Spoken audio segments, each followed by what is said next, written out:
What's up, congratulators? It's Xavier Garcia again. If you're new to the channel, this is the Ultimate Psychology channel, and I'm Xavier Garcia, creating awesome videos to cure all your life. So check it out. We're at an unprecedented time in human history, especially for our generation, being under a quarantine. I'm here in California, and we have strict regulations causing us to basically stay home and be on house arrest for the most part. I did get it an early morning jog. I hope that's still okay with the authorities. But it's not about me, it's about you.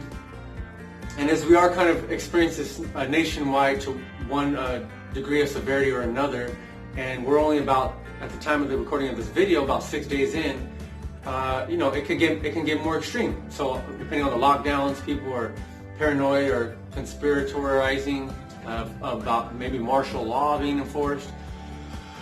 So there's a lot of anxiety and trying to figure out what's the best way to, for self-preservation. But kind of all that stuff aside, looking on the brighter side, on a lighter note, and being more comfortable with the situation, all intents and purposes, we're going to see how this thing turns out for the next couple weeks, and we're going to say things begin to clear up. But in the meantime, we're going to be all stuck at home, right? I made a joke on my Instagram post, saying to make love and not war, talking about with everybody being home, we're either going to have, there's going to be a big baby boom at the end of the year in about 9 months, or there's going to be a lot of, domestic violence calls, and of course praying that it's not the domestic violence calls. And hey, maybe babies are not always the best thing either. Consider all the things that go along with that, and the great responsibility of parenthood and bringing a child into this world. So be smart and be responsible when it comes to that.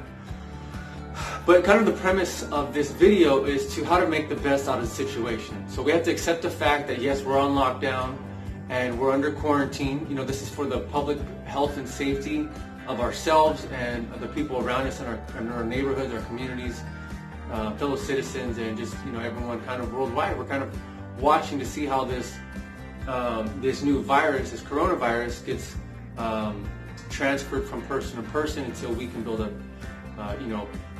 antibodies, or we can create a vaccine for it. And so it might be something that we all have to go through and get through, and some of us won't make it, unfortunately.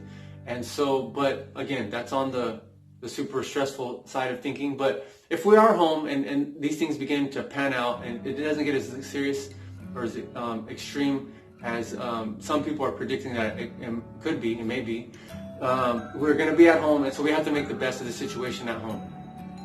So what are we going to do here, right? How is this going to be the best quarantine ever, right? First and only, so I don't know if you can say ever, but let's start actually making a list, brainstorming with the people who we're in our same household with, about how are these things going to go. When we go to work, we possibly have a job flow. So let's have let's keep a routine going so that we can help keep our sanity going, right? If we're going to have an early morning workout, we're going to have breakfast together. Isn't that a beautiful thing? It's going to be like every day is like a staycation where we just have it's a lounge day, right? Like a lazy Sunday, for example, or it can be on a Saturday. But usually on weekends, if we're not going from here to there, being busybodies, we can have breakfasts together, we can have lunches together, we can have dinners together. It's going to bring us closer as families. And maybe this is going to cause for issues in our families to come up that we were too busy to bring these things up. That because the next thing always came along, we just had to push that issue under the rug. So that's kind of why my joke about, there's going to be a lot of challenges relationship-wise amongst family members and against roommates and people living in your house. But there's also, of course, that greater opportunity for us to, once we get through that and resolve those issues, that conflict, we can have resolution and, be happily ever after in unity. So this is a kind of time with solitude, and if you are by yourself, so I just want to say, look forward to that. Look forward to the opportunity. Be brave about it. Be faithful about it. And know that this too shall pass. This whole thing's going to blow over eventually. And hopefully you're not caught up about it. And my heart goes out to anyone who's affected by it, and my prayers are out to you for your healing. And so I believe and I see how God's working through all of this to help us to be more focused on our health and more focused on not making our the outside world and all the freedoms that we get to enjoy, not to take those for granted when we do get to go back out there, and realizing that the best things in life are free, right? They're priceless, our relationships with one another. And so let's focus and get more disciplined and more efficient with our schedule, not let this time go in vain or wasted, so that it can be fruitful when we come out of this thing stronger, right? What doesn't kill you can only make you stronger. But we have to make the effort, we have to level up, and we have to seize the opportunity.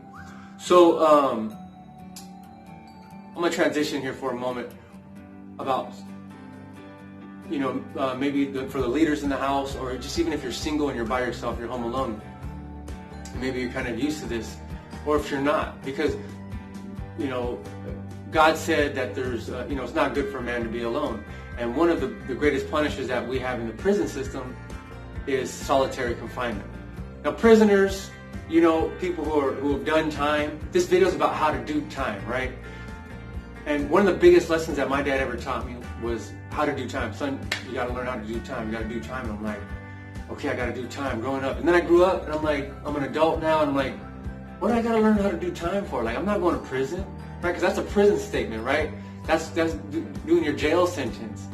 And I somehow, by the grace of God, avoided those situations.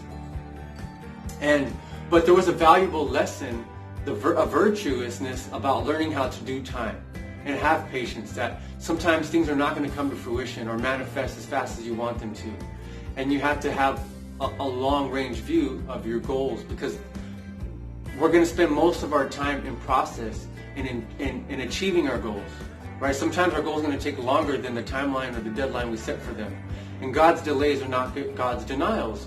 So we have to appreciate the journey and enjoy the process. And we always talk about that, right? Enjoy the process and this and that. But it's necessary for fulfillment. We have to smell the roses along the way and get to notice the things along the way, right? The beauty, smell the flowers. And so while we're in this process of being in home, we have to accept the fact, not like freak out, because what we want to do is we want to avoid cabin fever. So it's like, fine, all right, I'm going to do this thing. We're in lockdown. It's not a determinate time, but for the next 10, 15 days, and then we'll reassess. And if we got to dig deeper, then we will. But there's a part of us, especially the American spirit, which helps us to make us be overachievers in a good way, in a positive ways, that we just go for it, man. We just don't look back. It's run, Forrest, run, right? You just keep going forward. You don't look back. Just go, man. Go, go, go. And that's a beautiful thing. So since we're going to be locked down in quarantine, quite possibly, and we are to a degree, make the best of it. Make the best of it. If that means to you getting a next Netflix marathon, then so be it. Of some shows you want to catch up on, even though it's entertainment, it's a good time for entertainment. Some of us need to de-escalate because we're so overachievement minded that, and we're all about producing and being productive, that we need to learn to chill. Because even on our vacations, we're not chill. So this is a great opportunity. Recognize it as an opportunity and allow yourself to do some meditation, some breathing exercises, whatever it takes to get that calmness and for you to get centered and well balanced again, for you to come full circle. So that's my prayer for you on that front. But it is scary. It can be scary. See, I lived in a tool shed for 6 years, right? It was an uninsulated tool shed. I mean, it was in San Diego, so it wasn't too bad. But when it got below 40, it was a little cold, right? I had to put a beanie on and socks, but that was my life for 6 years, and I'm like, wow, America's basically on staycation, right? It's staycation in America, and they're kind of getting a mock experience of what it's like to hunker down. By far, people have it worse. They've had it worse, and so I'm not going to compare my struggles to that. But that was my personal part of my story, and I was okay with that because I always saw that as my temporary home, and I had to play the game with myself and psych myself out, thinking like I was just camping, right? It's just kind of like camping, and you had to get creative. You have to get resourceful, and even if you don't have a lot of resources, you can always get resourceful and creative. It allows you to play those board games with your family that you haven't took out of the closet in a while and dust them off. Maybe read the Bible, right? Get into scripture and get some of that spiritual fulfillment. Get that spiritual food. I know all the churches are going online now. Maybe look through some of the content that you want to absorb during this time. Don't let this time go to waste, because there's going to be a lot of people that come out of this and they're going to be lazier than ever. They're going to we all have to make a sacrifice, but we want to again come out stronger, right? You throw me to the wolves and I'll come out the leader of the wolf pack. You want to be able to come out better than you were, because people are going to, maybe we don't have the full plethora of all the diets that we can have, but maybe that means not going out to fast food as much and having more cooked vegetables and healthier foods for ourselves. And it's going to make us leaner, it's going to make us cleaner, and it's going to make us feel fresher and more alive. So really use and capitalize on it. But getting to know yourself and being in solitude, like some of the prisoners who come out of jail or people who've experienced that, this is not a hard thing to do. Or if you've had no life really up to this point, then nothing really changes. You never really went to the gym, you didn't go out to the parks, so nothing really changes. And for you, that's a separate story. But again, having the relationship with yourself, learning to entertain yourself and be comfortable with yourself. Because I see this modern generation, our generation, and we're so fixed on the stimulation from social media and it's just information overload, and we have to be stimulated all the time because we're scared when the lights get turned out. It's like, who's there? And then you start turning around like a dog, like trying to chase its own tail, because you're scared that nothing's there. Nothing there is there, right? Whatever that expression is. Just be comfortable with yourself and be okay in the silence, be okay in the solitude, and know that you can be at peace with it. So that's my encouragement for you, is find the peace and in this time to reconnect with your family members and enjoy this blessing in disguise, this opportunity for you guys to come back together, for you to work on that relationship, you being with yourself. Because when you can master yourself, your personal relationship with yourself and being comfortable, then you can go out there and you have a better respect for yourself, and there's clearer boundaries, and you can better relate with others. And it's the most beautiful thing. We're here to enjoy superior relationships, to love on one another, and to love with freedom, right?